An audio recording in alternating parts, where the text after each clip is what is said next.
저희가 준비한 두 주제인데요. 하나씩 만나보겠습니다. 문재인 대통령이 아들 입사 지원서 논란이 불거진 김진국 민정수석의 사의를 수용했습니다. 해당 보고가 그러니까 해당 보도가 나온 지 만 하루도 채 지나지 않아서인데요. 먼저 화면부터 만나보겠습니다. 김진국 신임 민정수석은 노동인권 변호사로서 대통령님과 함께 참여정부 민정수석실에서 법무비서관으로 근무하며 부족한 점이 많습니다만 맡은 바 소임 최선을 다해서 수행하도록 노력하겠습니다. 그리고 주변도 두루두루 잘 살펴보도록 하겠습니다.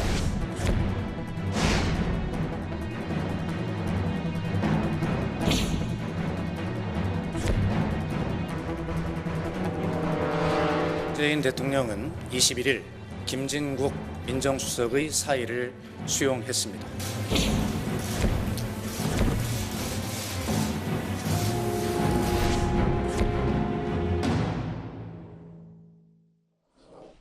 청와대가 즉각적으로 수용을 했어요. 최병무 의원님.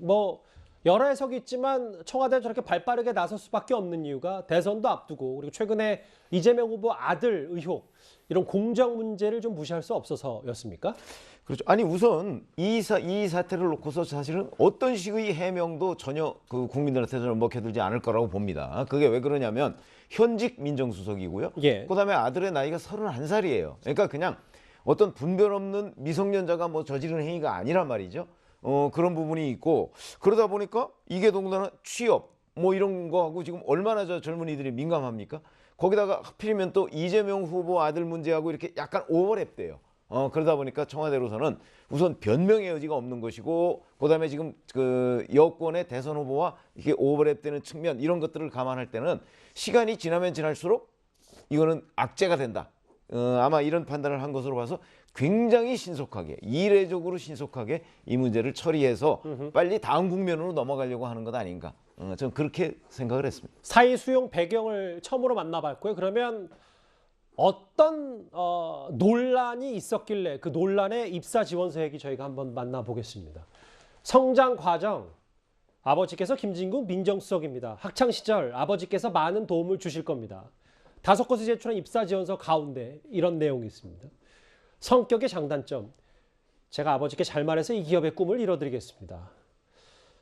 마냥 웃을 수만은 없습니다. 경력사항에 한번 믿어보시고 연락 주십시오. 저는 거짓말하지 않습니다. 희망 연봉까지 이제 구체적으로 좀 기재를 한 건데 아버지가 김진국 민정수석입니다. 이 내용이 좀 제일 눈에 띕니다. 그러니까 오죽했으면 이 입사 지원서를 받은 회사가 이게 혹시나 김진국 수석을 사칭한 것이 아닌가 하고 더 알아봤다는 거 아니겠습니까? 또 재미있는 사항은 이 5군데 회사에서 다 본인한테 전화를 해서 뭔가 면접을 하자라고 이야기를 했다는 거죠. 예. 자, 그런 걸 보면 결국 이제 이분 같은 경우는 김진국 수석 측에서는 조금의 어떤 지금 강박증이나 이런 게 좀 있다, 문제가 있다라고 이제 이야기를 하긴 하는데 참 이게 있을 수 없는 사실은 그 지원서죠. 어떻게 지원서 요즘은 또 블라인드 이 채용이라고 그래서 이런 이력이나 이런 걸 잘 밝히지 않도록 되어 있습니다. 학력이나 네. 이런 것들도. 근데 본인이 뽀조시 이제 밝혀놓고 있고 또 아버지 직업들을 이렇게 다 이야기를 하고 있고 또 여기 또 허위 이제 이력도 있어요. 그러니까 이 용인대 격기 지도학과를 졸업했다고 그러는데 여기 학교도 졸업하지도 않고 예. 중간에 중퇴를 했다고 그럽니다. 자, 그러니까 이게 이제 불거지니까 사실 최근에 아시겠지만 이 민정수석의 자리가 조국선 수석 하면 다 기억이 나지 않습니까? 지금 예. 현재 그 딸의 레지던트 이번에 한다고 그러는데 이것도 문제가 되고 있죠. 최근에 홍남기 경제부총리 아들 또 서울대병원 이 특혜 입학 두고도 문제가 되고 있죠. 이재명 후보의 지금 아들의 지금 도박 문제가 되고 있죠. 거기다가 민정수석이라는 자리가 사실 굉장히 중요한 자리인데 더군다나 이번에 5번째 민정수석인데 또 아들의 이런 문제가 생기면 이건 민심이 보통이 아니거든요. 그러니까 아마 청와대도 빨리 조치를 취한 것이 아닌가 싶습니다. 이게 지금 공직 기강을 바로잡아야 할 민정수석 그리고 민정수석의 아들이 이런 논란이 불거졌기 때문에요. 앞서 청와대로서도 이렇다 할 해명을 내기가 참 어려웠을 겁니다. 여권의 목소리도 한번 들어보겠습니다. 어이없는 지원서를 냈던데, 저도 이제 민정수석님 개인적으로 잘 아는 분이지만 그 아드님이 있다는 사실을 이번에 처음 알았네요. 아드님이 어떤 취직을 못하고 있어서 스스로 본인이 굉장히 힘들어했다라는 사실도 이번에 처음 알았고 어쨌거나 잘못된 일이죠. 그리고 지원서에다가 그런 내용을 썼다라는 거는 명백히 아버지의 어떤 지위나 이런 것들을 이용하고 싶었던 어떤 치기가 발동한 것 같은데 물러나면서요. 기자들에게 김진국 민정수석이 이런 얘기를 했습니다. 아버지로서 부족함이 있었다. 아들의 부적절한 처신은 전적으로 제 잘못이다. 당연히 책임지는 것을 도리다라고 하면서 얘기를 했습니다. 그런데 오늘 여권 한 의원이, 여당의 한 의원이 이런 얘기를 좀 했어요. 이제 본인이 직접 얘기한 건 아니고요. 다음 화면을 좀 볼게요. 이거 말고요. 네, 감사합니다. 전재수 의원이 김진국 민정수석이 친형글을 옮겨왔다고 하는데 조카가 고등학교 때부터 조현병이 발병했고 15년간 병원 입원을 반복해왔다. 이런 얘기를 했습니다. 네. 김진국 수석 같은 경우는 상당히 저쪽 법조계에서도 인품이 훌륭한 걸로 평가가 되고 있고요.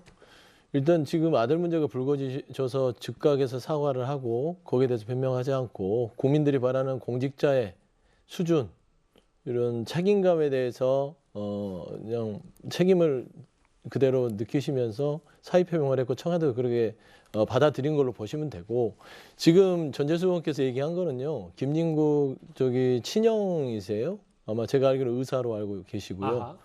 그래서 본인들 동기 모임 카톡에다가 아마 이런 일이 있었다. 근데 제가 봐서는 이건 아빠 찬스라고 보기는 힘들고 좀 어떻게 보면 슬픈 일이라고 보입니다. 왜냐하면 김진국 수석이 가지고 있는 아픈 손가락입니다. 예. 이 아들이요. 그래서 이분이 이제 정신과 치료를 15년 동안 받으면서 정상적인 사회활동을 하도록 아버지로서 뒷바라지를 했는데 이런 좀 말하자면 웃기지도 않은 이제 지원서를 냈죠. 근데 따지고 보면 아빠 찬스를 쓴다면 이런 말도 안 되는 비정상적인 지원서를 쓸 리가 없죠. 뒤를 봐줬으면 더 나이스하고 멋있게 써서 지원서를 냈거나 다른 여러 가지 실력 행사를 할 수 있었지만 그런 게 없이 김 수석의 아들이 조금 그런 정신과 치료적인 부분에 있어서 비정상적인 행동을 했던 부분이기 때문에 아마 이제 친형께서 얘기했듯이 MBC에서 그거를 지원서를 보고 이거 너무 터무니없다 생각해서 확인해 보면 이건 입사 지원으로서 누가 이걸 봐도 받아들이겠냐 그렇게 좀 이해해 주시고 저는 그냥 일단은 그럼에도 불구하고 아버지로서 예. 좀 책임지는 모습 아들의 일이니까 부모들이 그러지 않습니까? 예. 자식의 일에 책임지겠다라는 그런 자세 정도로 받아주셨으면 좋겠다 그런 말씀 좀 드립니다. 김 수석의 아들도 철없고 경솔한 행동이었다. 문제 이력서들은 모두 회수했고 면접에도 안 갔다. 이렇게 사과를 했습니다.